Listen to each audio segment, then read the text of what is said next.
Dalam rekonstruksi terkuak fakta bahwa Siti Zahra dibakar setelah dianiaya dan dibunuh oleh kedua pelaku. Triknya sinar matahari menjadi saksi kekejian tersangka DS dan US saat menghabisi Siti Zahra di area perkebunan desa Suradita, Cisauk, Tangerang Selatan, Banten. Halo Sobat BM Bercerita. Assalamualaikum warahmatullahi wabarakatuh. Siti Zahra yang biasanya dipanggil Zahra, umuran 19 tahun. Adiknya dua-duanya deket banget sama Zahra. Bapaknya Zahra namanya Abdul Aziz, umuran 45 tahun. Kalau ibunya nggak diungkap di media. Zahra lulus SMA tahun 2019. Begitu lulus, dia kerja di klinik dokter umum yang nggak jauh dari rumahnya. Kata dokter Heni di tempat kliniknya kerja, Zahra ini anak modelan pekerja keras. Kalau kerja nggak pakai nanti-nanti, Zahra juga ramah sama pengunjung klinik. Boleh dibilang dokter Heni suka sama attitude kerja si Zahra. Pak Abdul Aziz, bapaknya Zahra, dulunya juga kerja. Tapi karena tempat kerjanya lagi seret usahanya selepas COVID-19, bapak si Zahra yang dulunya kerja jadi buruh sama temen-temennya yang lain, akhirnya kena efek juga. Dia dirumahin alias nggak kerja lagi.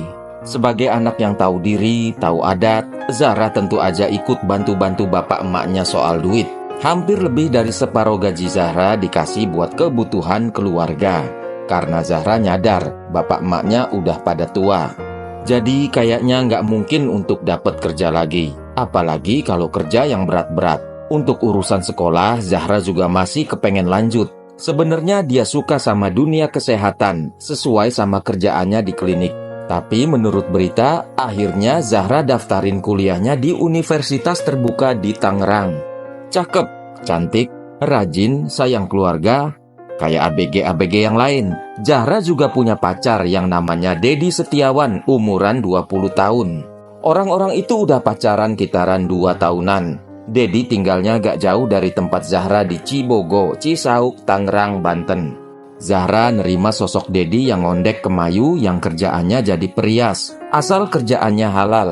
Dedi juga punya salon kecantikan yang diurusin dia sendiri, dibantu sama pegawai salon yang namanya Sutisna, 42 tahun. Lelaki ngondek kemayu juga, yang panggilan gaulnya Mak. 2 tahun pacaran, Dedi serius ngejalaninya. Dedi pengen bener-bener nikah sama Zahra.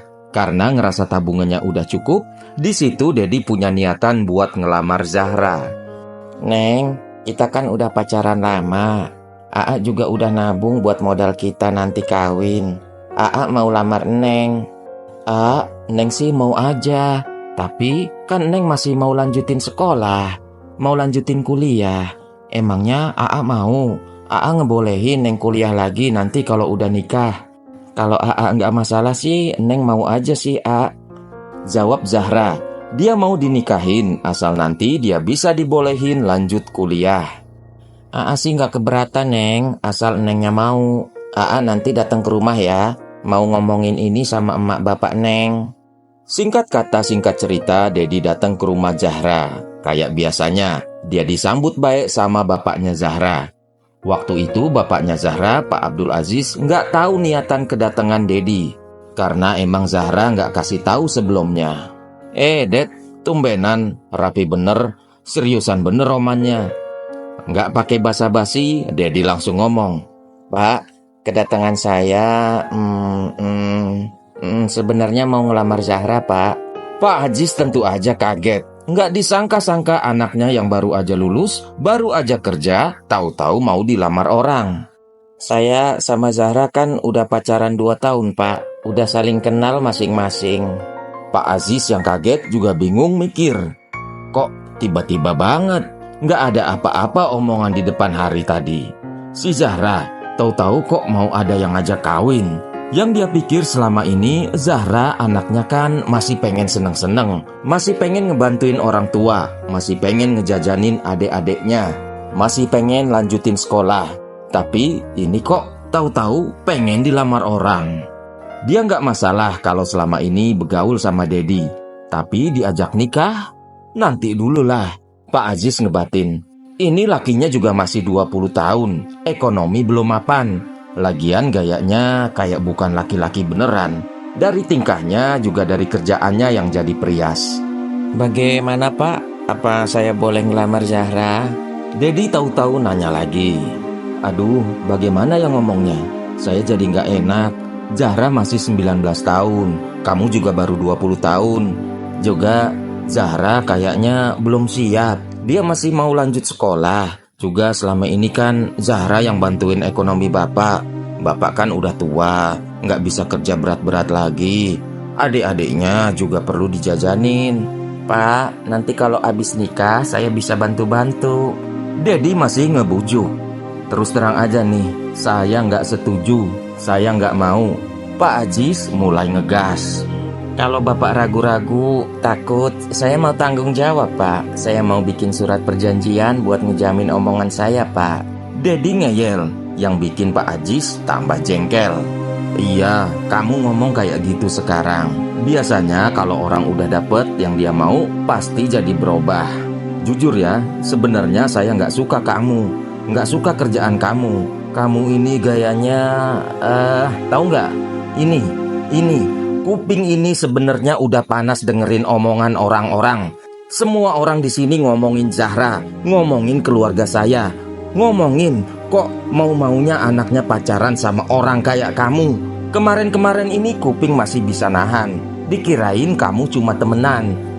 Malah ngajak kawin. Mau ditaruh mana muka ini? Ini muka.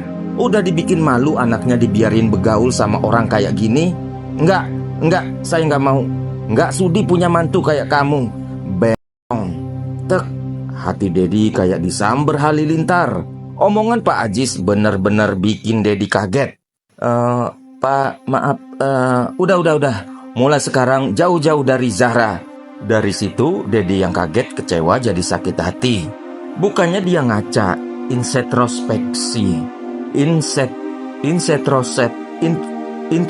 diri. Ngaca, introspeksi diri. Malah timbul rasa dendam di hatinya. Sebelum pulang Dedi sempat bilang, Pak, jangan salahin saya kalau ada kenapa-kenapa sama anak bapak. Mulai sejak saat itu, rasa demen, rasa suka, rasa cinta sama Zahra berubah jadi rasa benci setengah hidup. Apalagi waktu inget ditolak, dimarahin bapaknya. Zahra cuma diem, nggak belain dia. Habis kejadian ditolak mentah-mentah sama bapaknya si Zahra, hidup Dedi agak lesu. Beberapa hari ke depan, Dedi yang dendam patah hati sering curhat sama Sutisna asistennya yang ngondek melambai. Udah deh Cin, lupain aja pewong kayak dese. Mana bokapnya galak juga keles. Cari aja yang lain, di luaran juga bececeran. Tapi mak, gue masih sakit hati mak. Bisa-bisanya bokapnya ngomong kayak gitu sama gue. Emang bokapnya ngomong apa Cin? Lu gak sampai digampar kan? Enggak mak, cuma gue masih kesel aja. Katanya alasannya masih kecil lah, masih biayain adik-adiknya lah, masih inilah, mau itulah. Sampai-sampai katanya keluarganya malu anaknya pacaran sama gue. Sampai dia ngatain gue bengong segala.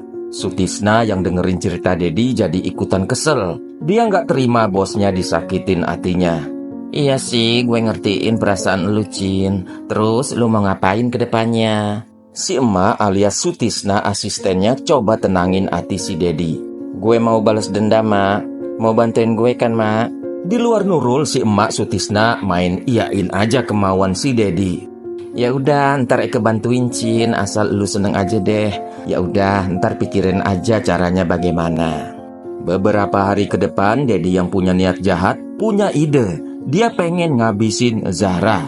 Lah kok sakit hati sama bapaknya, kenapa anaknya yang mau dikerjain? Boti susah ditebak. Tapi kayaknya si Dedi ini punya pikiran. Kalau dia habisin Zahra yang disayang banget sama bapaknya, bisa bikin si bapak menderita. Kalau Dedi nggak bisa dapetin Zahra, juga nggak boleh ada orang lain yang bisa dapetin Zahra. Begitu pikiran dajalnya. Dia ceritain niatnya sama si Sutisna. Si emak Sutisna yang emang dari awal udah niat pengen bantu, langsung iyain lagi niat jahat si Dedi. Dia bilang, yes, everything I do it for you, bos. My brother.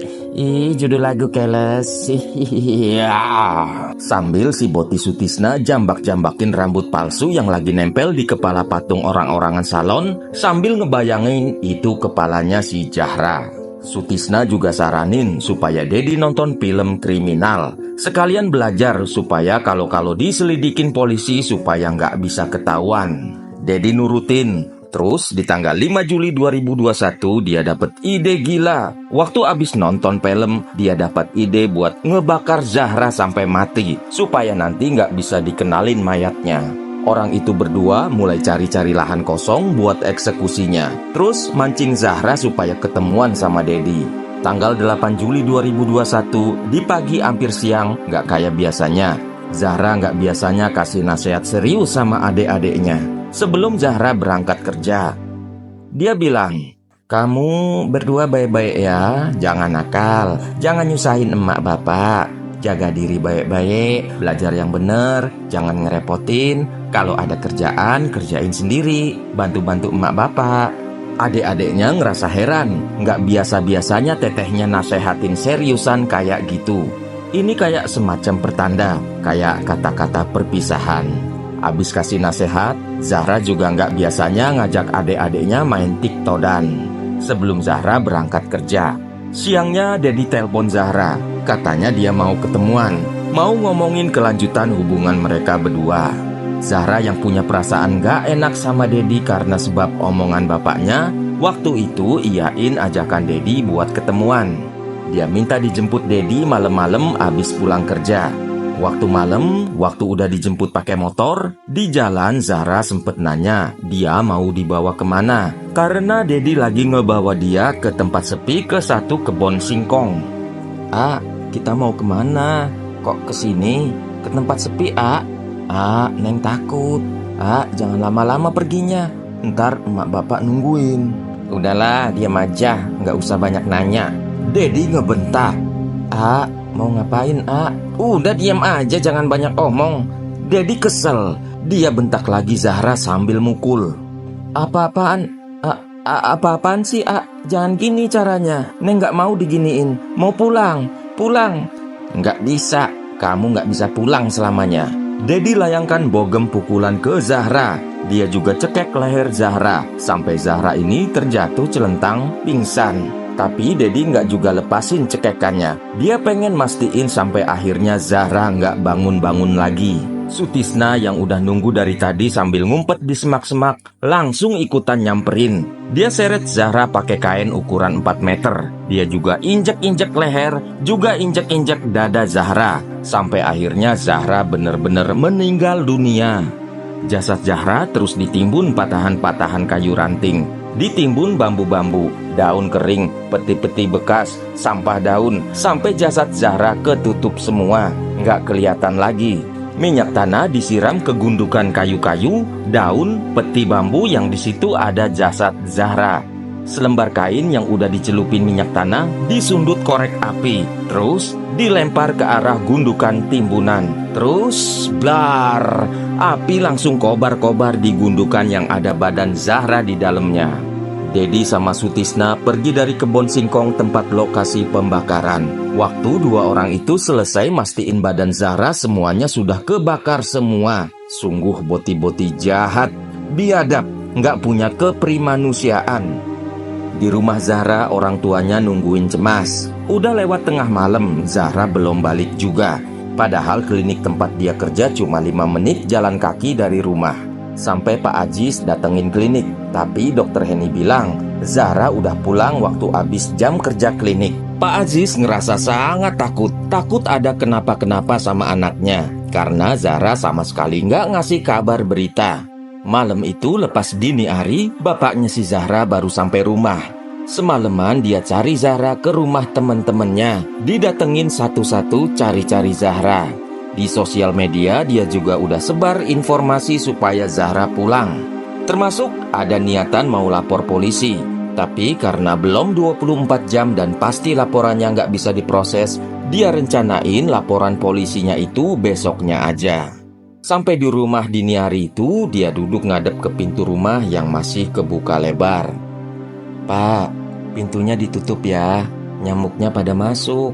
Nunggunya di kamar aja sambil tiduran, kata emak si Zahra karena ngeliat pintu kebuka lebar. Jangan mak, kata Pak Aziz. Biarin pintunya kebuka. Bapak mau nungguin Zahra di sini.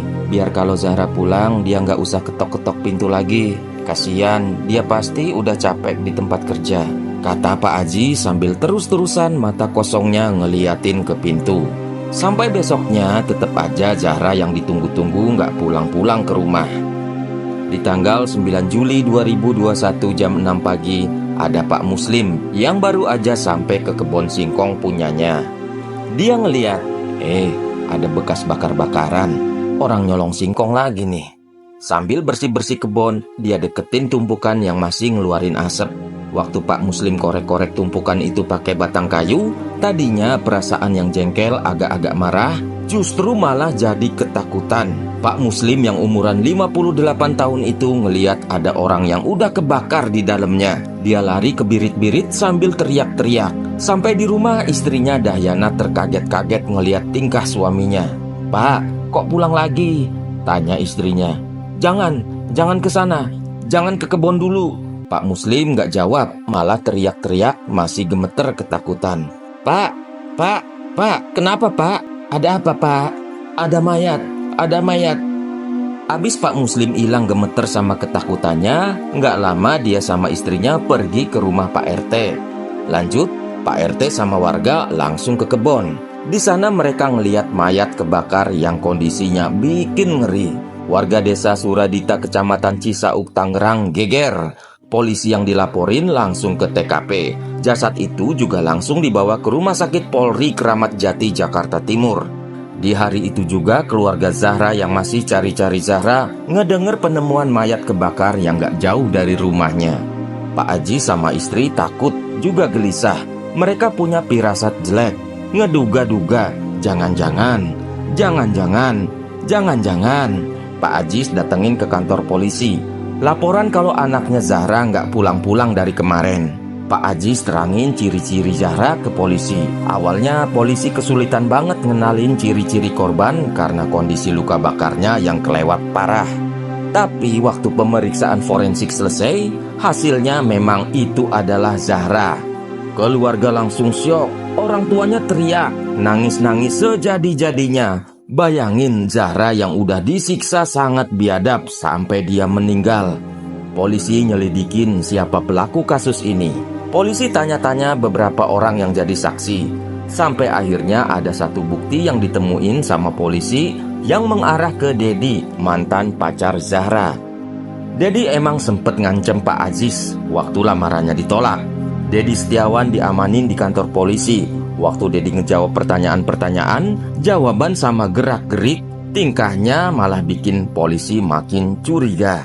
Akhirnya polisi ngedesek Dedi supaya jujur. Akhirnya di tanggal 10 Juli 2021, dia ngaku perbuatannya.